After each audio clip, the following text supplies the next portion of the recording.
এখানে অনেক সুন্দর পরিবেশ ছিল এক সময়, অনেক মূর্তি টুর্তি বানানো ছিল, কিন্তু এগুলো ভেঙে পড়ে গেছে।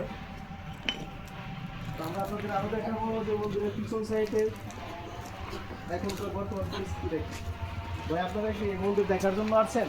হ্যাঁ, এই ভাইয়েরা হয়তো মন্দির দেখার জন্য আসছে। আপনার অনুভূতি কি ভাইয়া?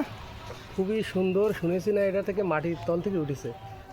এখানে লোকজনের কাছে জিজ্ঞাসা করলাম, তারা বললো এই একই কথা, যে এটা এক রাত্রে হঠাৎ করে মাটির থেকে উঠে গেছে। আমি শুনেছি, লোকমুখের কাছ থেকে শুনেছি যে এরকম গায়েবীভাবে উঠেছে। আমি বিশেষ করে আমি ঢাকা থেকে আসছি শুধু এই মন্দিরটার কথা শুনে।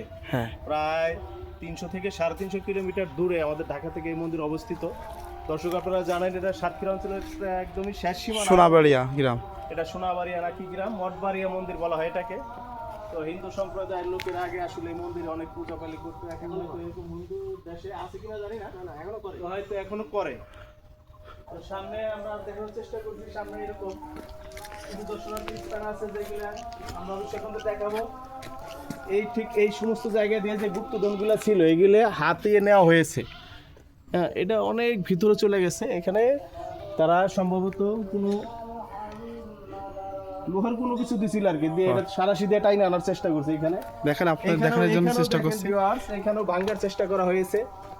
এখানেও মন্দিরটা ভেঙে যে গুপ্তধনগুলো ছিল, হীরা জহরত স্বর্ণ, তো এগুলো আমরা শুনেছি লোকের মুখে যে এগুলো নিয়ে গেছে। এখানে ঈদগুলো খুলে নিয়ে গেছে।